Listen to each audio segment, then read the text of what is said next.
ओम उमा महेश्वराय नमः। हमारे चैनल पर आप सभी दोस्तों का हार्दिक स्वागत है। सावन माह महात्म 22वां अध्याय। सावन मास में किए जाने वाले संकष्ट हरण व्रत का विधान। ईश्वर बोले, हे मुनिश्रेष्ठ, श्रावण मास के कृष्ण पक्ष की चतुर्थी तिथि के दिन सभी वांछित फल प्रदान करने वाला संकष्ट हरण नामक व्रत करना चाहिए।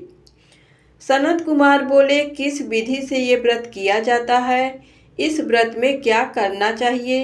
किस देवता का पूजन करना चाहिए और इसका उद्यापन कब करना चाहिए? उसके विषय में मुझे विस्तार पूर्वक बताइए। ईश्वर बोले, चतुर्थी के दिन प्रातः उठकर दंत धावन करके इस संकष्ट हरण नामक शुभ व्रत को करने के लिए ये संकल्प ग्रहण करना चाहिए। हे देवेश, आज मैं चंद्रमा के उदय होने तक निराहार रहूंगा और रात्रि में आपकी पूजा करके भोजन करूंगा। संकट से मेरा उद्धार कीजिए। हे ब्रह्मपुत्र, इस प्रकार संकल्प करके शुभ काले तिलों से युक्त जल से स्नान करके समस्त आहनिक कृत्य संपन्न करने के बाद गणपति की पूजा करनी चाहिए। बुद्धिमान को चाहिए कि 3 माह से अथवा उसके आधे परिमाण अथवा 1 माह से सुवर्ण से अथवा अपनी शक्ति के अनुसार सुवर्ण की प्रतिमा बनाए। सुवर्ण के अभाव में चांदी अथवा तांबे की ही प्रतिमा सुख पूर्वक बनाए। यदि निर्धन हो तो वह मिट्टी की ही शुभ प्रतिमा बना ले, किंतु इसमें वित्त साठ्य ना करे, क्योंकि ऐसा करने पर कार्य नष्ट हो जाता है। रम्य अष्टदल कमल पर जल से पूर्ण तथा वस्त्र युक्त कलश स्थापित करें और उसके ऊपर पूर्ण पात्र रखकर उसमें वैदिक तथा तांत्रिक मंत्रों द्वारा 16 उपचारों से देवता की पूजा करें। हे विप्र, तिल युक्त 10 उत्तम मोदक बनाएं। उनमें से 5 मोदक देवता को अर्पित करें और 5 मोदक ब्राह्मण को प्रदान करें। भक्ति भाव से उस विप्र की देवता की भांति पूजा करें और यथाशक्ति दक्षिणा देकर ये प्रार्थना करें, हे विप्रवर, आपको नमस्कार है। हे देव, मैं आपको फल तथा दक्षिणा से युक्त 5 मोदक प्रदान करता हूँ। हे द्विजश्रेष्ठ, मेरी विपत्ति को दूर करने के लिए इसे ग्रहण कीजिए। हे विप्ररूप गणेश्वर, मेरे द्वारा जो भी न्यून अधिक अथवा द्रव्यहीन कृत्य किया गया हो वो सब पूर्णता को प्राप्त हो।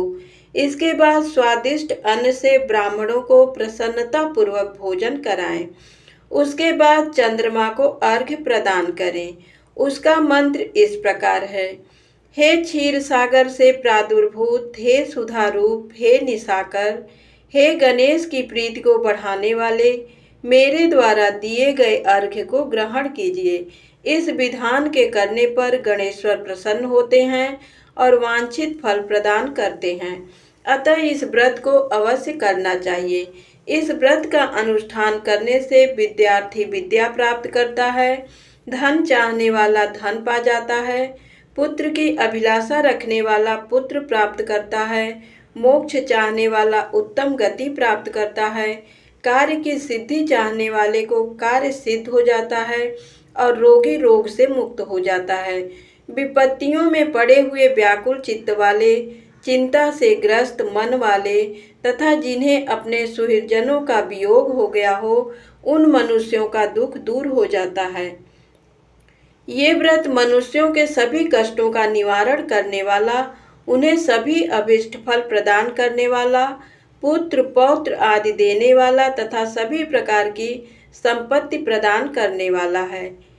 ओम नमो हिरंबाय मद मोदिताय संकष्टस्य निवारणाय स्वाहा, इस मंत्र को बोलना चाहिए। बुद्धिमान व्यक्ति को चाहिए कि इंद्र आदि लोकपालों की सभी दिशाओं में पूजा करें। अब मैं मोदकों की दूसरी विधि आपको बताता हूँ। पके हुए मूंग तथा तिलों से युक्त घी में पकाए गए तथा गरी के छोटे छोटे टुकड़ों से मिश्रित मोदक गणेश जी को अर्पित करें। उसके बाद दुर्वा के अंकुर लेकर इन नाम पदों से पृथक पृथक गणेश जी की पूजा करें।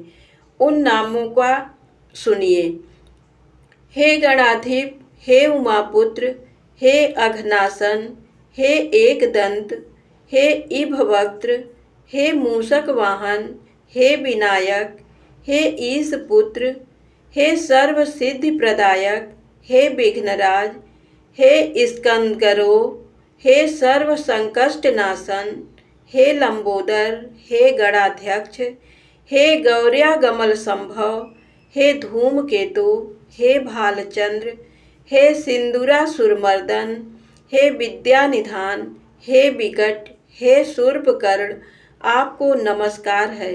इस प्रकार इन 21 नामों से गणेश जी की पूजा करें।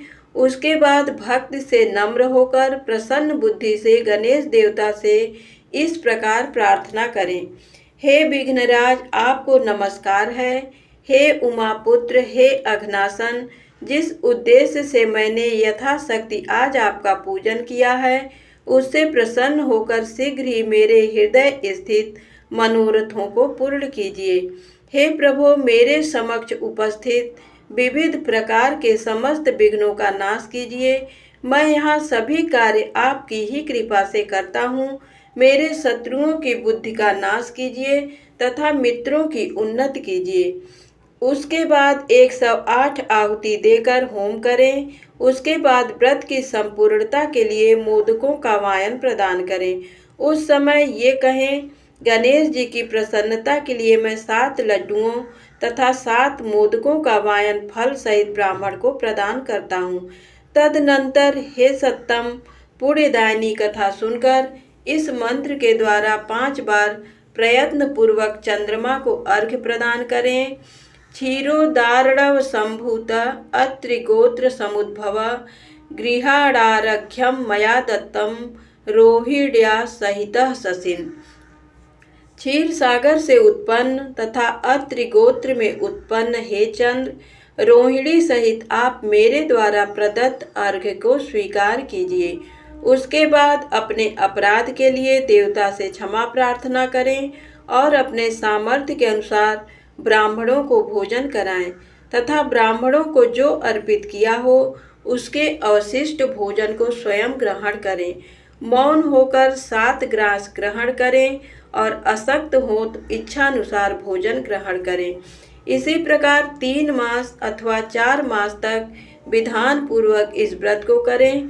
उसके बाद बुद्धिमान को चाहिए कि 5वें महीने में उद्यापन करें। उद्यापन के लिए बुद्धिमान को अपने सामर्थ्य के अनुसार स्वर्णमयी गणेश प्रतिमा बनानी चाहिए। उसके बाद उस भक्ति संपन्न मनुष्य को पूर्वोक्त विधान से चंदन, सुगंधित द्रव्य तथा अनेक प्रकार के सुंदर पुष्पों से पूजा करनी चाहिए और एकाग्र चित्त होकर नारिकेल फल से अर्घ्य प्रदान करना चाहिए। पायस से युक्त सूप में फल रखकर और उसे लाल वस्त्र से लपेटकर ये वायन भक्त ब्राह्मण को प्रदान करें। साथ ही स्वर्ण की गणपति की प्रतिमा भी दक्षिणा सहित उन्हें दें। व्रत की पूर्णता के लिए 1 आढ़क तिल का दान करें। उसके बाद विघ्नेश प्रसन्न हो ऐसा कहकर देवता से क्षमा प्रार्थना करें। इस प्रकार